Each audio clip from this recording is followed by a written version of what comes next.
the basic idea here is that the clarity of the purpose of what we're doing with Fits is we want to drive more revenue in for these clinics, right? So the clinics, whether they know it or not, they're not taking advantage of the patient traffic that they have. And what we want to do is two things. We want to wow the patient experience on the way in. So by using the intake, we're not replacing their billing system. We're not replacing their scheduling system necessarily. What we're doing is we're getting lifestyle information, pain information from the patient quickly and easily, so that eventually we're going to be remarketing back to those patients, telling them that we have solutions for pain, weight management, foot pain, bracing, acute pain, chronic pain, whatever. So we gather that information. When we go to the kinesis is there so that in the first 15 minutes of that patient coming into the clinic, they filled out their information. They probably met somebody from the clinic, whether it's the new patient advocate or just the front desk girl. And I say that in quotes because that's not a very nice thing to say. The front desk person. We do the posture and the gait analysis on them. They've never seen that before, and they're blown away by it. It happens to me every week, every day. They love to see about themselves. So the kinesis is very quick, very easy, very visual, and very demonstrative. So then the patient's like, yeah, I am a mess. Or yeah, look, my hip is low. That's why my knee hurts. Or my knee is causing this, or my shoulders are causing my headaches.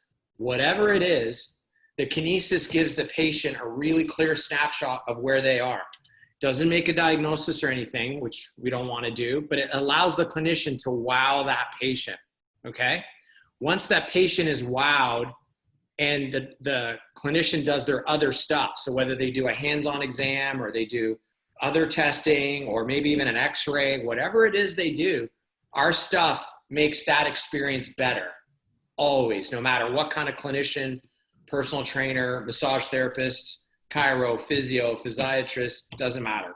It makes that experience better. On the back end, okay? So I'm looking at you, Mike, right? I'm looking at you. At the back end, what we're doing is we make a patient portal. So now you're a member of my practice, okay? Now you've got your own login and you can see your reports. You can see the exercises I've recommended for you.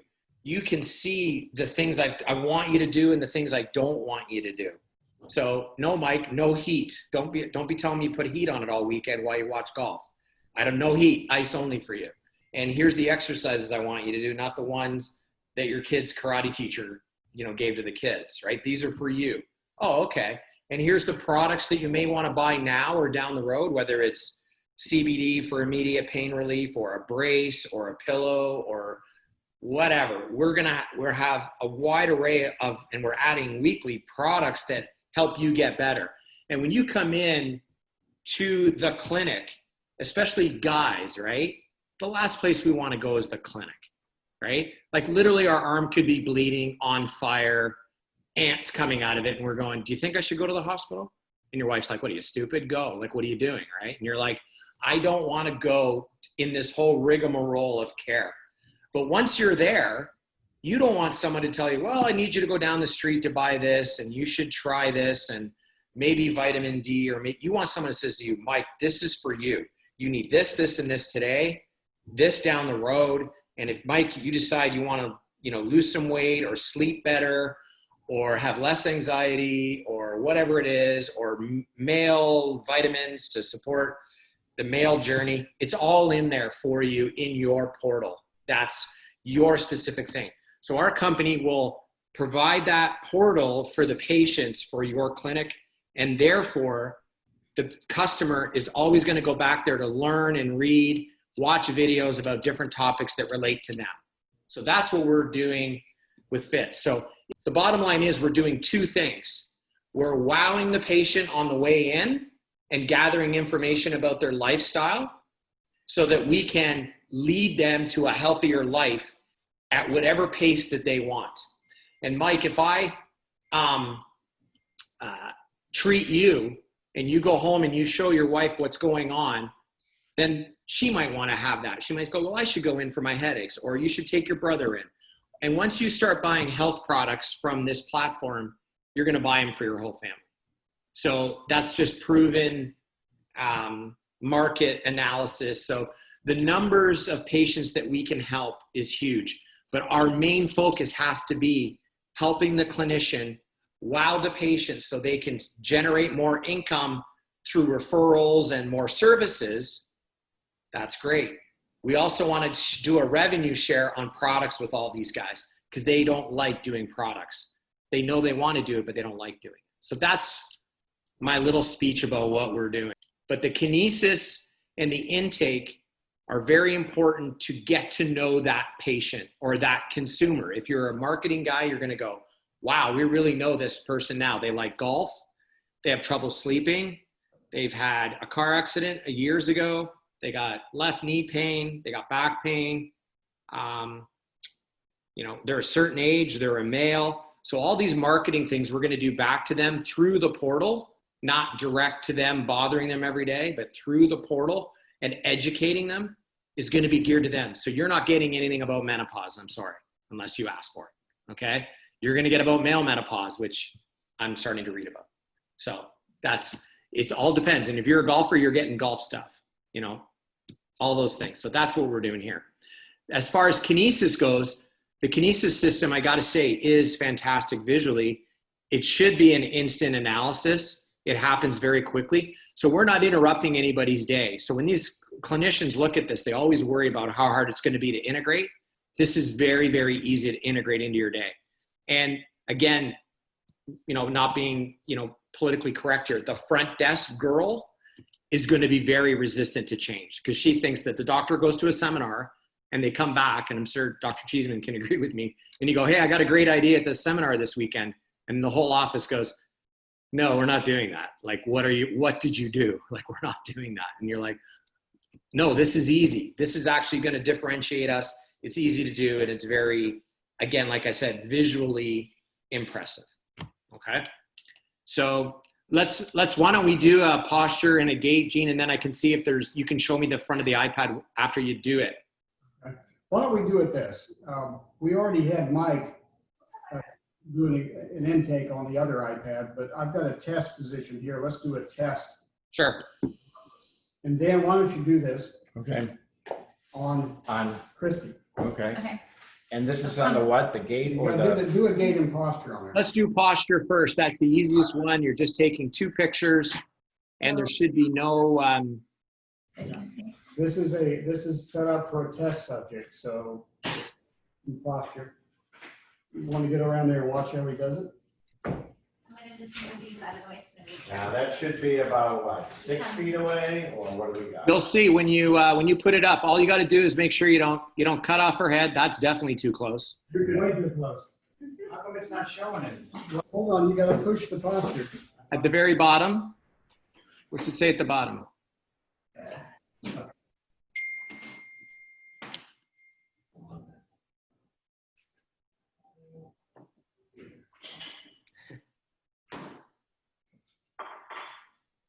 Do posture analysis. Oh, that one. So this is the posture. You're a little too close. Okay.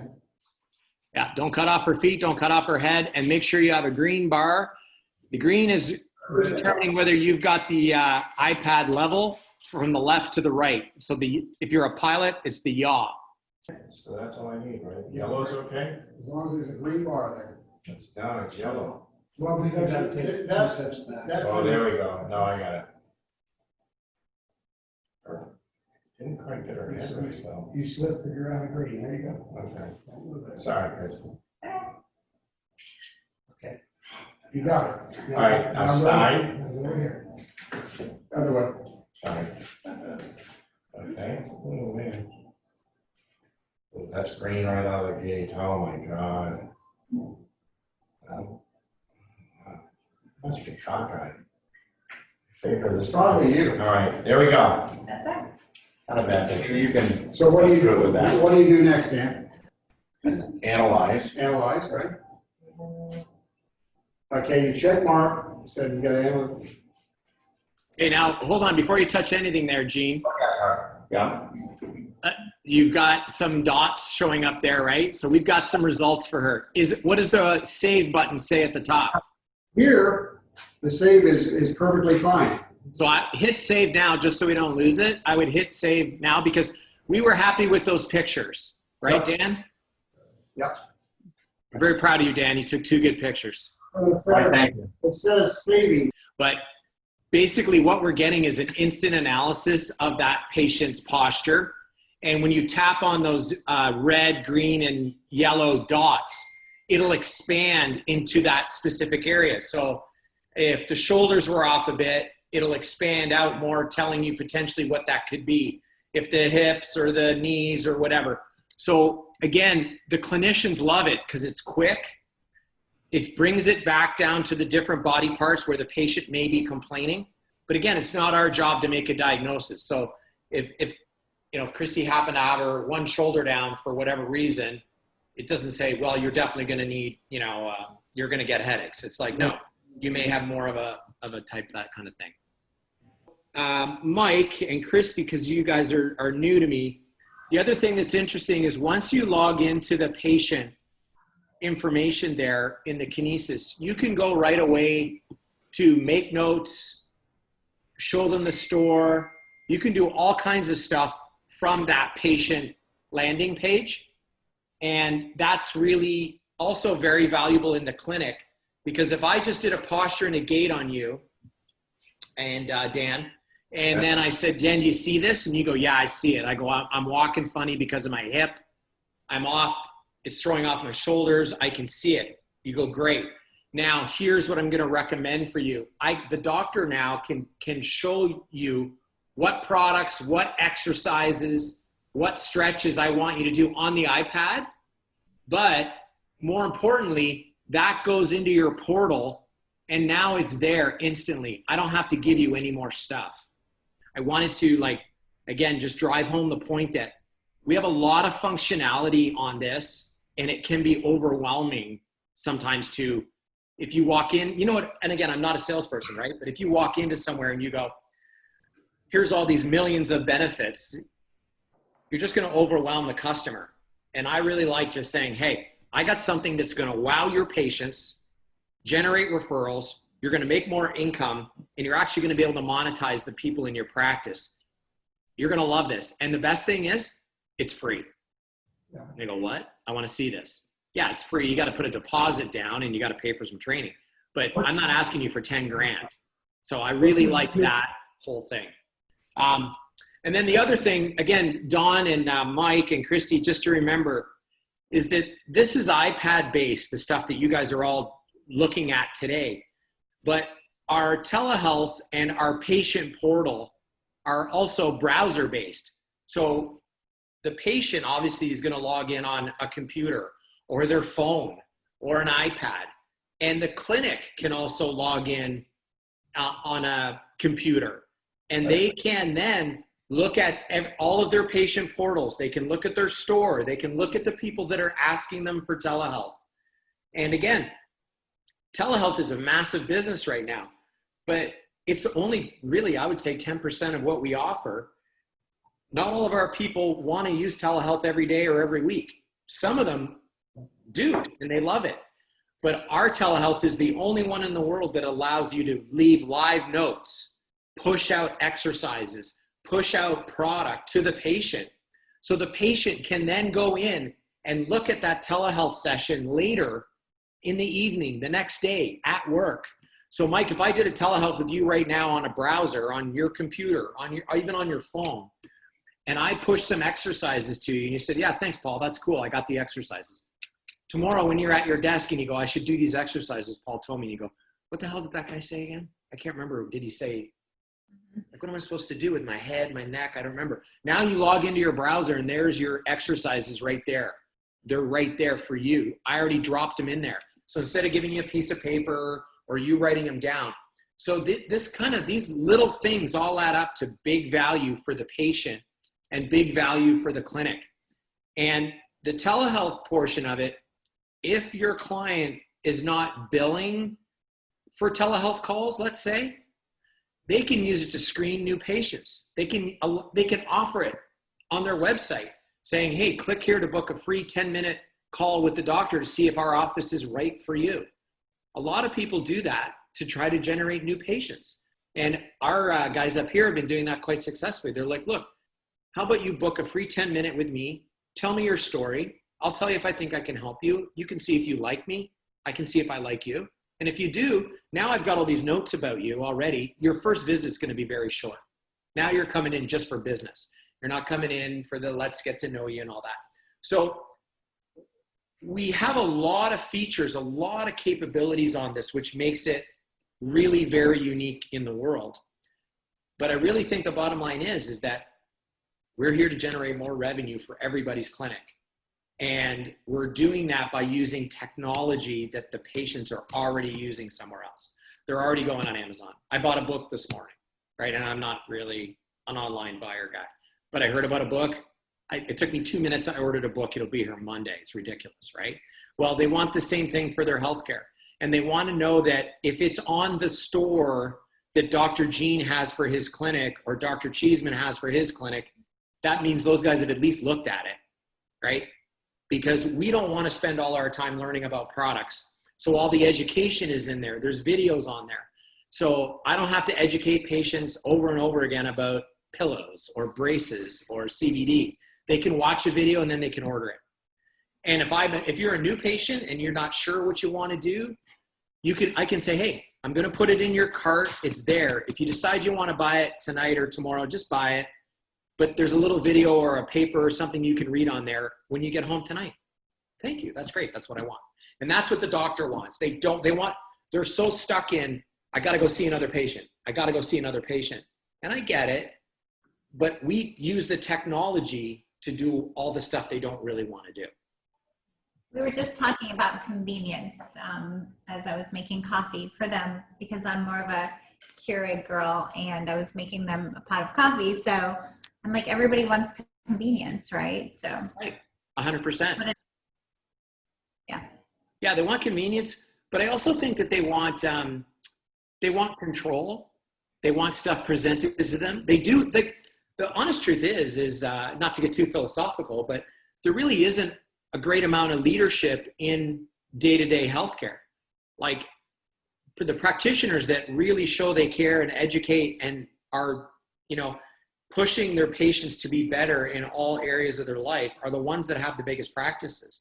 The guys that are just technicians, yeah, okay, good to see you. Here you go. All right, we'll see you again when we need you, whatever like that. There's no passion there, right? So if you can say, look, I really want to know what's going on with you, and I want you to participate in this patient portal. And the patient portal, that patient homepage is incredibly powerful and valuable. We can push a lot of great information through there. And it's not all our information either. Like we have a lot of great people working with us, but Mike, if you find something from a practitioner you respect about sleep or anxiety or male menopause or all of these subjects we keep bringing up, we can load that in there with permission. And we can say, hey, we just loaded in a great article that you guys might want to read for any male over 50. Okay, great. They appreciate that it's there, right? And they know that it's coming from you. So we really help those clinics. Hey, Paul, I took a strong note on that concept of health promoters over technicians. Yeah. And I get just what you're saying. What about doctors' aversions, like you said, to being salespeople and be called a promoter? Can they identify with the idea that to lead their practice or to lead their patients is a good thing? Do you understand what I mean? Some people may say, oh, I'm just a technician. I'm just going to tweak their car or whatever. That's not, they should be, but they're kind of trained that way. How does somebody outside of the circle of you guys present that so they're not offended? You understand what I mean? Yeah, I totally understand what you mean. I know you would, but I'm just saying. Well, no. Well, yeah, I do because I do, but you're 100% right. And there's 2 points on that. The first one is the way Fits intake is set up now, because we know sex, height, weight, we can calculate BMI without telling them, old injuries, sports they're interested in, activities they're interested in, other challenges, certainly diabetics, right? 45% of the world are diabetics now, right? So we're doing that marketing back to those patients for them. So it's actually passive marketing and education to the patient. That's what I wanted. Okay. That's what we're doing. The second thing is, I would never use the word sales, you're right, with these guys. Or look, they might bring it up and say, yeah, I suck at selling products to my patients. How about you don't sell anything to your patients? Okay, what do you mean? You're supposed to dispense your information to these guys. So when somebody walks into my office, I'm a chiropractor, I'm supposed to dispense to them what I know. That's what they're paying me for. They're not paying me because I'm handsome. They're paying me because I say, hey, you told me you fell. I understand. Because of my training, I know what you hurt, how you hurt it, probably how long it's going to take to fix it. And that's what I know. I'm dispensing my knowledge. You know what else I'm dispensing? You would probably require this product, this cream, this lotion, this brace, whatever I decide. That's what I like to dispense to my acute pain patients. So you take a look at that. It's in your portal. It's in your cart, whatever that you might need. Well, what do you think is going to help me with the pain quickest, doc? Well, I think that will. Okay, but you said you work all day, so you might need a brace to support that, a soft brace. Yeah, I do. I need that. I'm a welder. I'm whatever. Just thinking about my patient examples. So we're not selling them anything. We're dispensing. If you went to the hospital, I know Tony uses this example all the time. If you went to the hospital and you said, yeah, my arm is at 90 degrees, right in the middle of it. That doesn't look right. And they go, oh, let's take an x-ray. Okay, what do you see? It's broken. Okay, well, thanks. See you later. Well, no, you're going to say, what do I got to do? Who's going to straighten it and fix it? You're going to give me a cast, and you better give me some painkillers. The patient expects to be served. So like I was saying about, I was kind of making fun of, Mike and other men. If the guy actually showed up there, he's in pain. Mm-hmm. So give him the option to have all the solutions. Don't sell him anything. You're dispensing your knowledge. And you can say, look, Mike, in my knowledge, you're gonna have a tough night tonight. Put the CBD cream on top of that, ice it like I told you, no heat, and I need you to get a soft brace. We got to immobilize that thing, but you're only going to immobilize it for 5 days. After that, I need you back in here. I'm going to start with some exercises, hand strength, whatever it is I want to do. I am dispensing my knowledge to you all the time. Why am I not dispensing this part of the knowledge? Because now Mike, if I don't give that to him, he has to walk out and go to CVS and wander through the aisles thinking about what he should buy. Instead, he's like, you know what, this is a pain in the ass already, and it's a bigger pain in the ass that I got to go to the store. So now, why don't you just tell me what I need and what I'm going to do, and I'll do it. And they don't follow it. Let's face it, patients don't do it all. But you got to lead them, and you're not selling, you're dispensing. It's just like if somebody says to you, I want to lose 100 pounds.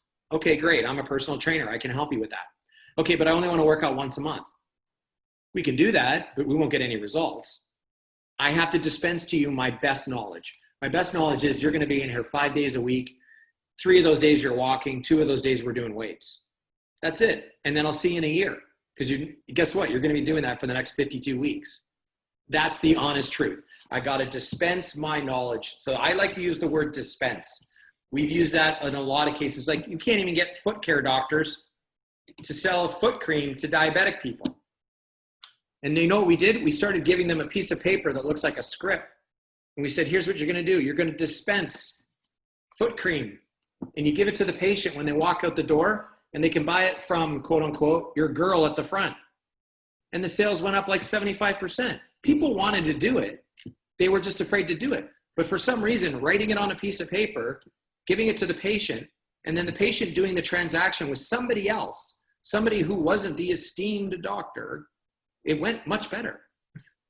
And that's what we're doing here. We're saying, Mike, this is what you need. This is all the stuff I recommend because of the pickle you got yourself in here by falling, jumping out of the plane without a parachute, whatever you did. And you can order it at front, you can order it now, or you can order it at home. But if you want to read about it, it's all there in your portal. But that's what I recommend for you. That's what I'm dispensing for you. Okay, great, thanks. You didn't sell them anything. You just told them the pathway, right? That was a perfect answer, by the way. I've probably said it about 1,000 times, but no. No, but it's the same story. It doesn't matter. Canada, United States, Europe, any kind of doctor, they're all the same.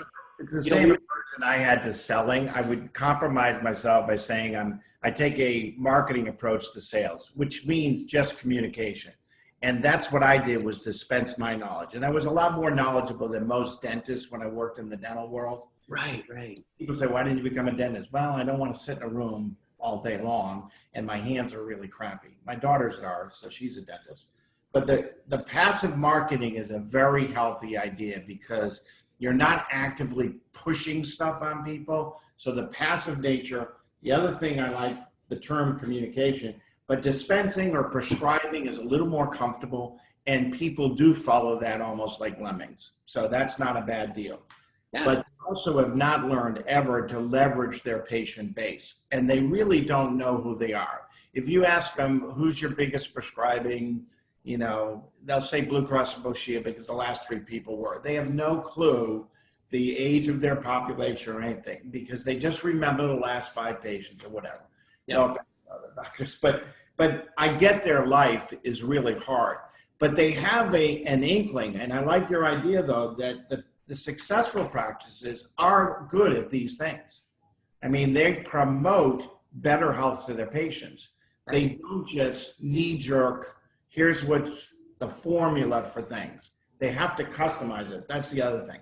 That's what Amazon does. I mean, how do they know I would like this book? Well, because every other book that I bought is like those books.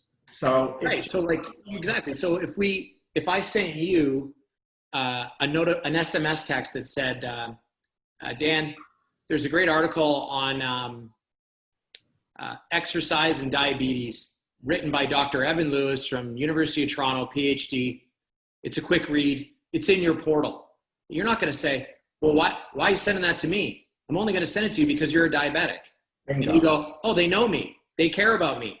They didn't send me an article that says Dr. Paul's going on vacation next week. His dog had puppies and he got new tires on his car. Like, that's what those newsletters usually say, right?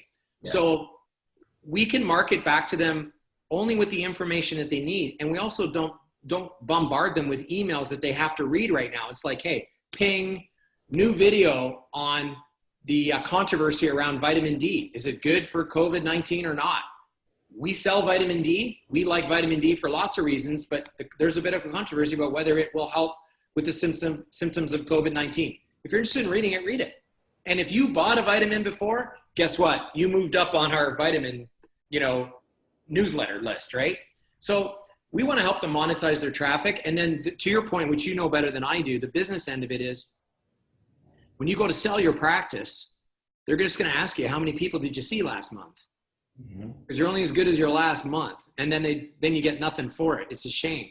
But if you say, I've got 20,000 files and I see 1,000 people a month, but they're kind of the same people, but I had 10,000 people buy something from me last year, at least one thing worth $100.